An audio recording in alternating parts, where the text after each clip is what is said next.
So imagine I offered you a guarantee today, like a permanent, completely irreversible guarantee that for the rest of your life, you would never feel a single moment of physical pain. Oh, wow. Right? Or, psychological distress, or even just mild boredom. You basically just plug into this highly advanced simulation like a happiness machine, and your brain is flooded with the exact neurochemical cocktail required to feel perfectly, blissfully content Like forever. until the day you die.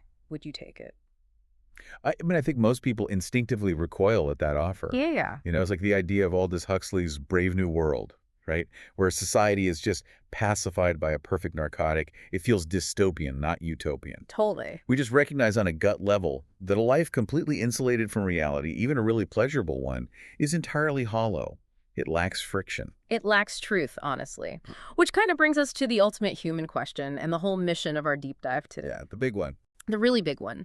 Because if we intrinsically reject a life of pure, unearned pleasure, then what exactly makes a life meaningful? I mean, does meaning come from success, happiness, family, achievement? Right. We're pulling together centuries of thought today, from Aristotle and Epicurus all the way to Schopenhauer, Nietzsche, and, modern existential critiques, just to kind of map out the architecture of a meaningful existence for you. And I think what becomes immediately clear when you look at all these sources is that meaning isn't some hidden equation. Right. Or like a buried treasure you finally uncover one day. It's not the number 42 from The Hitchhiker's Guide to the Galaxy. I love that reference. So you don't just solve the math problem of your life and then, retire? Exactly. The foundational realization across all these thinkers is that meaning is a practice. It is this highly active, constantly negotiated way of engaging with reality. Okay, let's unpack this because we have to start with the baseline tension here. If you stop someone on the street today and ask what they want out of life, the default answer is always, I just want to be happy. yes, I just want to be happy. We've practically weaponized the pursuit of happiness at this point. You really have. But the ancient Greeks would view our modern obsession with chasing positive brain states as, fundamentally confused. Oh, they would see it as a complete categorical error. I mean, Aristotle drew a very strict boundary between two concepts that modern culture has just totally fused together. Which are? Hedon and eudaimonia. So hedon, which is where we get the word hedonism, is episodic. Okay. It's that quick dopamine hit of buying a new car or eating a fantastic meal or, scrolling through a curated feed. So it's a mood. Exactly. It's a mood. You possess it one moment and then it evaporates the next. But if we just optimize our whole lives for hedon, then John Stuart Mill's famous critique comes into play, right? Where he says it's better to be Socrates dissatisfied than a pig satisfied. Yes. Because if the goal is purely a positive state of mind, the satisfied pig wins every time. And Aristotle recognized that perfectly, Yes. which is why his actual target wasn't hedon, but eudaimonia. Right. And while that's often lazily translated as just happiness, a much more accurate translation is human flourishing. Flourishing. I like that better. It's functioning exceptionally well over the course of a complete lifetime. So eudaimonia isn't an emotion you feel. It's an architecture of character you build through, the active practice of excellence and virtue. Which is wild because even Epicurus, right, the guy whose name we literally associate with wild indulgence and fine dining. Epicurean taste. Exactly. He actually viewed the good life not as chasing thrills, but as ataraxia. Radical tranquility. Yes, radical tranquility, a profound absence of mental turbulence and physical pain. True Epicureanism was actually a highly rational, almost austere ordering of life. Because chasing those endless desires is exactly what causes our suffering. Exactly. But, okay, if we look closely at Aristotle's concept of flourishing, there is a massive, very uncomfortable catch. There is. To achieve eudaimonia, to practice this high-level virtue, you need what he called external goods. Like, you cannot be fully realized if you are starving, or trapped in a war zone, or suffering from a severe illness. Yeah, Aristotle was brutally pragmatic about this. He pointed to King Priam of Troy. Oh, right. Priam lived a noble life, but in his old age, he watched his sons get slaughtered and his city burned to the ground. Just horrific. And Aristotle argued that a tragedy of that massive scale fundamentally shatters your eudaimonia. Wow. You need a certain baseline of wealth, health, leisure time, and, frankly, sheer dumb luck, just to have the space to cultivate a meaningful life. Which is a terrifying reality check for you as a listener, right? If we define the meaning of our lives not by fleeting moods, but by this broader architecture of flourishing, And that architecture relies heavily on avoiding random cosmic bad luck. then meaning is incredibly fragile. A bad medical diagnosis or a random economic collapse can theoretically wipe out your ability to live a meaningful life. Yeah. And if our meaning is entirely at the mercy of a universe that does not care about us, we kind of have to ask, is the universe actively hostile? Well, Arthur Schopenhauer certainly thought so. Oh boy, here we go. Yeah, we're going dark.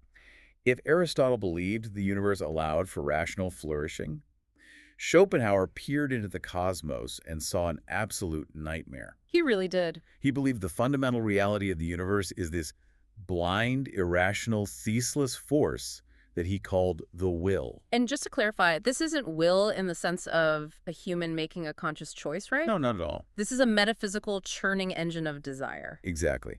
It is a dark, churning drive that simply wants to reproduce itself and assert its existence with zero overarching purpose. So life isn't a grand journey toward excellence for him. No, it is a brutal cycle of temporary gratification immediately followed by renewed craving, struggle, and just perpetual suffering. The analogy Schopenhauer uses for human existence here is so bleak, but it perfectly illustrates his mechanics. The mole. Yes, the mole.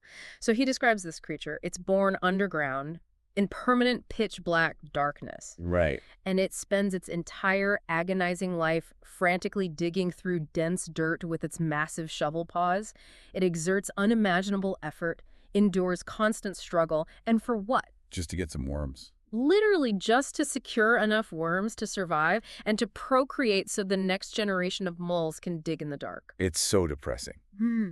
But Schopenhauer's argument is that human beings are fundamentally no different from that mole. Mm-hmm. We invent grandiose narratives about our careers, our legacies, Yeah. our inherent dignity. But ultimately, we are just biological instruments being hijacked by the will to keep the species going. So our consciousness is basically just an evolutionary trick to keep us digging. Pretty much. Which, here's where it gets really interesting. I see exactly how this maps onto modern society, especially through the lens of Terry Eagleton's cultural critique in our sources. Oh, absolutely. Eagleton draws a direct line between Schopenhauer's mole and the extreme iteration of modern capitalism. Like, the economic machinery essentially co-ops our biological striving. The parallels are mechanically identical. Think about the modern rat race. Right. We spend all our creative energy, our youth, our time laying down the material infrastructure just to survive. We amass capital, we pay off mortgages, we work relentless hours to secure the means of living. But the means completely consume the end of living. Yes. We are so consumed with digging in the dark, securing the resources to live, that we never actually step out of the tunnel to live the life we're working for. It's like we mistake the maintenance of existence for the meaning of existence. Exactly. And the economic system relies entirely on that confusion. It requires you to constantly feel a sense of lack, a new desire, a new milestone, so you just keep digging. Because if you ever felt fully satisfied, the entire consumer engine would just stall out. Okay, so Schopenhauer basically leaves us paralyzed in the dirt, but I honestly absolutely refuse to accept that our default state is just blind, meaningless striving. Fair enough. Like, if the universe doesn't supply a prepackaged meaning and society is just trying to put us to work, where does the individual actually find traction? Well, this is the exact pivot point where Friedrich Nietzsche enters the landscape. Okay, the mustache man. The mustache man himself. Nietzsche absorbed all of Schopenhauer's crushing pessimism and essentially decided to just invert it. He flipped the script. He did. He looked at the modern era, famously proclaimed the death of God, meaning the total collapse of an inherent, universally accepted cosmic order, and realized that this void isn't just terrifying. Right. It is radically liberating. Because if the blueprint for life is blank, you are forced to become the architect. Exactly. He demands that we become the artists of our own lives. Because there is no objective moral or existential truth hanging in the sky somewhere, we have to generate our own values. And Nietzsche called this drive the will to power, right? But we need to be incredibly precise here, because this concept was grossly weaponized by fascist movements later on. Nietzsche was not talking about political domination or, like, subjugating your neighbor. No, not at all. It's an internal mechanism. It's the drive for ultimate self-realization and creative expansion. Okay. It's about taking your raw, chaotic passions and sublimating them, organizing them with the discipline of a master sculptor shaping clay. Wow. And to test whether you have successfully forged a meaningful life out of all this chaos, Nietzsche offers what has to be the most brutal psychological crucible ever devised. Oh, the eternal recurrence. Yes, so the eternal recurrence. So he asks you to imagine that a demon creeps into your loneliest loneliness. So dramatic. Very dramatic.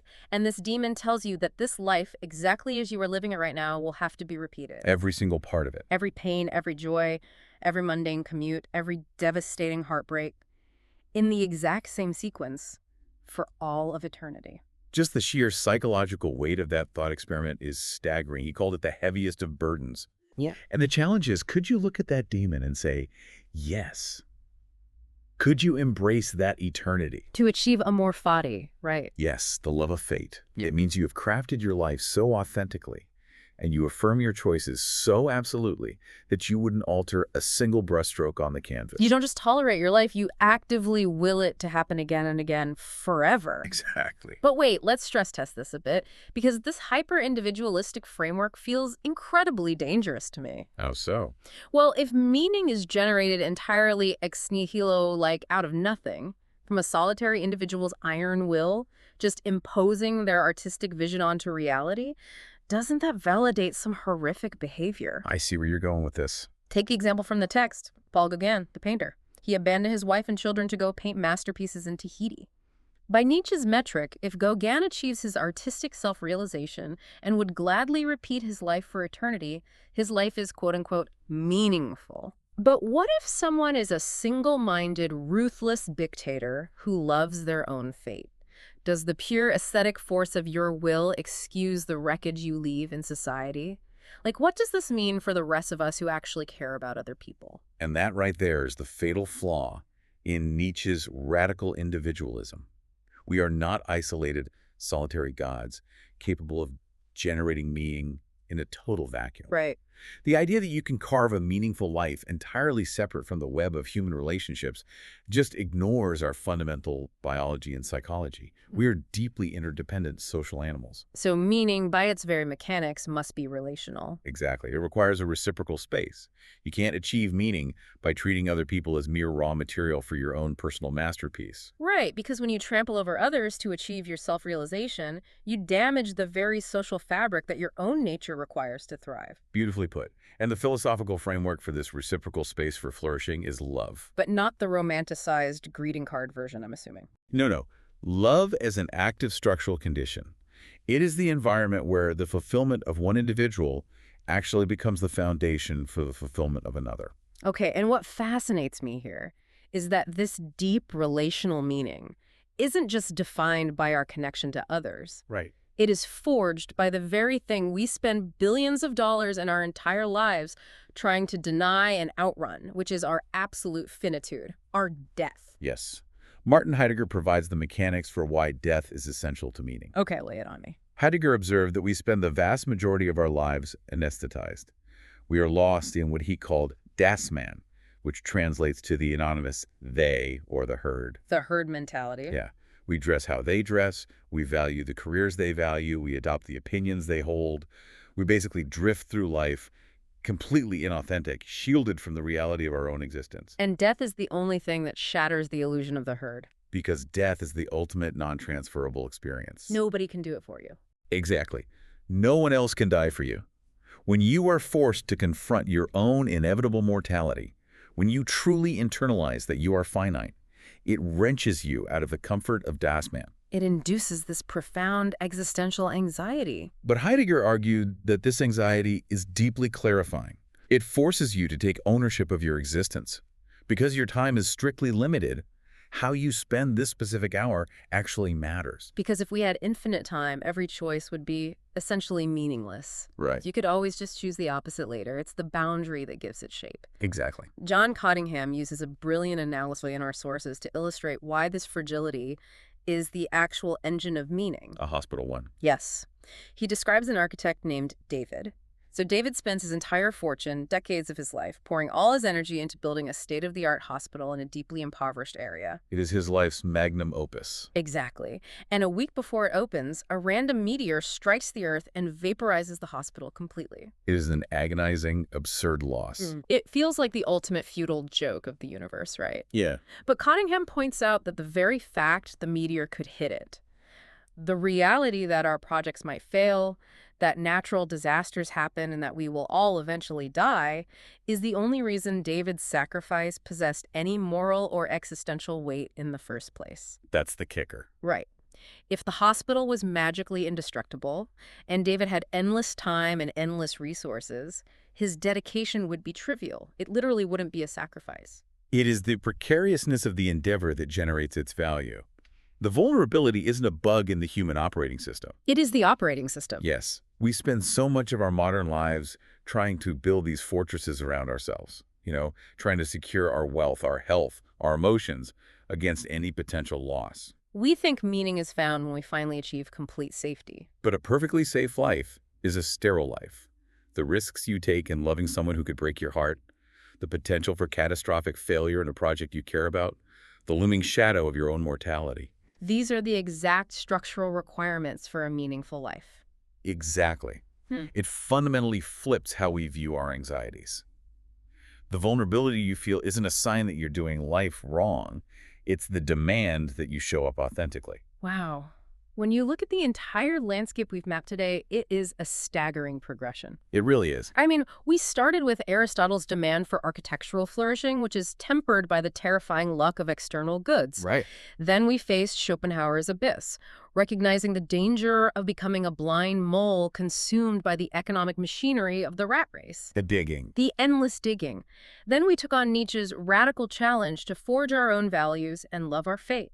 And finally, we realized that this self-creation must be grounded in love, relationship, and the profound, clarifying anxiety of our own inevitable death. And honestly, the most practical application of all this philosophy brings us right back to Nietzsche's crucible. The demon. The demon. The eternal recurrence isn't just an abstract thought experiment. It is a daily compass. Okay, how so? Well, look at the interactions you had today. Look at the friction you avoided or the vulnerability you embraced. Are you living this specific Tuesday in a way that you would gladly hit replay on for all of eternity? Oof. Right. It forces you out of the waiting room of your life. It demands that you stop digging blindly and start intentionally building. It's the heaviest weight, but it's the only way to actually see what you're building. Exactly. And there's one final deeply provocative insight from Terry Eagleton that completely recontextualizes this entire deep dive. Oh, this is a great point. Because we've just spent all this time rigorously analyzing the meaning of life. But Eagleton points out a historical pattern. Societies only become obsessed with agonizing over the meaning of life when their traditional roles, shared narratives, and cultural conventions are in a state of catastrophic collapse. Right. When the social fabric is intact and functioning, people don't sit around debating the meaning of life. No. They're simply living it. Which implies this beautiful irony. Perhaps the ultimate proof that you are living a truly meaningful, deeply connected, and authentic life is that you are simply too immersed in the friction and the joy of experiencing it to ever step back and ask the question. That's it. We're basically handed a box with no instruction manual and no picture on the cover. But if you are fully engaged in the practice of putting the pieces together, sharing the vulnerabilities with the people beside you, and building the architecture of your character, You might just realize you never needed the manual in the first place.